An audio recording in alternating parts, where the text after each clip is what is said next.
Right. So when you do it under your own permit, your temporary 1-day, can be 2-day permit, you have deliveries from the major liquor houses to your, or the wine distributors to the Knockdown? Sure, yeah. Who do you buy from? I'm sorry. Manhattan Beer, I think, was And where the do you get main. wine from? I don't recall. Okay. Hey, Connie. How many employees do you thinking? When we open, we're anticipating having 30. If it goes well, and we think we will, we think within a year we'll be up to about 100, maybe 125. And on up from there. I mean, we're going to open and we're going to do things like contract security, because it's a better way to do it when you're getting started. But at some point, when we're ready, we want to move security in-house because we think we'll have better control over who it is. I think that because the building's big, having security staff that's knowledgeable about where things are and helping people get around and being sort of customer service oriented, I think we'll get a better quality product if we move it in-house when we're ready to do that. But of course, out of the gate, we're going to do things like that using contracted licensed companies.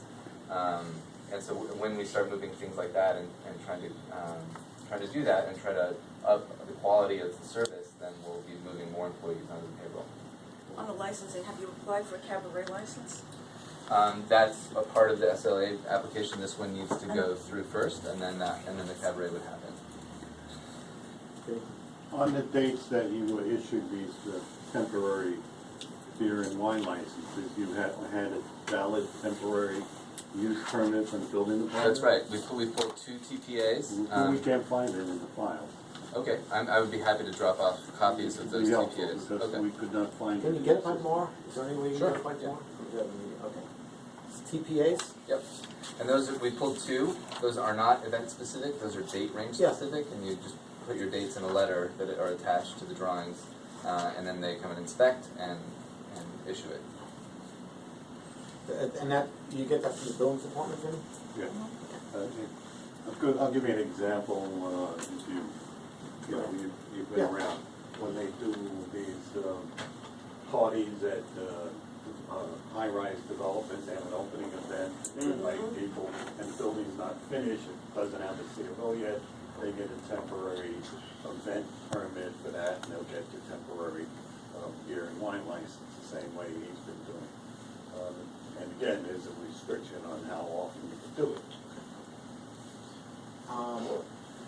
Any other questions from, yes? It's more of a statement and a question. Across the street from it is a large residential area. There's all homes up and down the block. I have to voice a concern about a structure that can hold up to 5,000 people, invading a little cozy neighborhood, which is across the street, tree-lined schools, blah, blah, blah. The second concern that I have is, I read a lot of local newspapers, and a lot of these groups come into neighborhoods and make promises that we're going to do this, we're going to do that, and then the promises are never kept. So I just like to, you have a flea market coming October 20th, right? Now, are you going? What's your target market? Is it? Do you advertise like in other parts of Queens, so it's not only a certain group that you're? Michael's been booking our advertising. Do you know where? Yeah, so we've been working with someone David has known for quite a while. His name is English David in the flea market world. And he's been involved in New York flea markets for over 10 years. He lives in Allentown. And he has a lot of friends that are more nomadic flea market vendors. And he's kind of trying to pull them together in addition to some people that are looking for new venues in the city. There's a lot of ups and downs about the garage, the Chelsea garage closing. And a lot of vendors are going to lose their spots. So he's kind of wrangling all these kind of out-of-towners to bring the flea market back to the way we used to know it.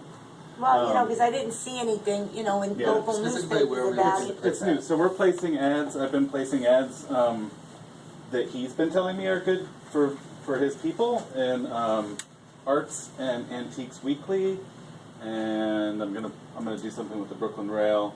locally and Bushwick Daily locally, and then we did. Anything in the Queens Ledger, the Times, the Forum? Yeah, I did you know, reach out more to those like just as our a, neighborhood. their events postings. They're probably going to come up when we get to next week. But I did do, I believe, Tribune and Ledger. Okay. And we just started those ad buys Yeah. like yesterday, and so Yeah.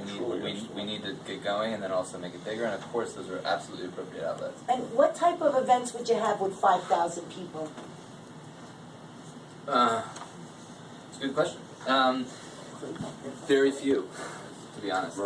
I mean, maybe 1 or 2 a month, and On the weekend, during the week, on a Tuesday? almost always on the weekend. But what kind of event Right. does pulls in 5,000 people? Okay, so A part of- rave concert? No, definitely not a rave. And no way will we ever have a rave. We've been, so they're in the Manhattan sort of ballroom scene. Capacities go up to maybe 3,500, and then there's a jump to larger spaces, and there's this gap in between. And so we actually think that coming in at 5,000, we could have, in terms of square footage, we could have gone for much more than 5,000, but we're picking that number because it's strategic. So we think that we can really cherry pick great, sort of world-class musicians to play rarely there, and we believe that that is going to be a good economic model for us to be able to put back into the business and do a lot of the other things that we want to do. So is this a feed from like the McCarran Park concerts? Like in the summertime, you have those concerts in the pool, and then in the wintertime, that moves into indoor space? No, I mean, well, in the sense that they're both concerts, I suppose. But I mean, our programming again, will be, a small percentage would be that. The bulk of it will be arts related and using the volume of space.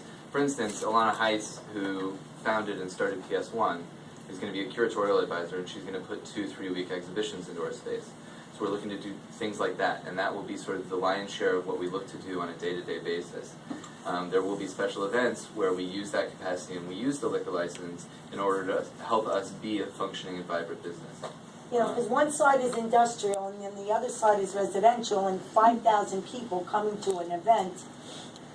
Fortunately, we're right on Flushing, and it's right off Metropolitan, and the houses that you're talking to that are across Flushing, there's no public transportation or anything on the other side, and so nearly every, and again, Yeah, I was part of the there reason, today, so. oh, right. So part of the reason we wanted to do the events this summer is to learn, and Right. near, you know, when people leave, they always exit our gate and take a ride on Flushing, and so the burden on the neighborhood hasn't been great.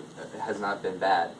We haven't taken any complaints from our neighbors. In fact, you know, like the mini golf that we ran last summer was a big hit with the neighbors. And so, you know, and we're close with our neighbors. We share a forklift with a guy across the street, and you know, like we're totally right there, and so we're very approachable, and literally 0 complaints. You know, big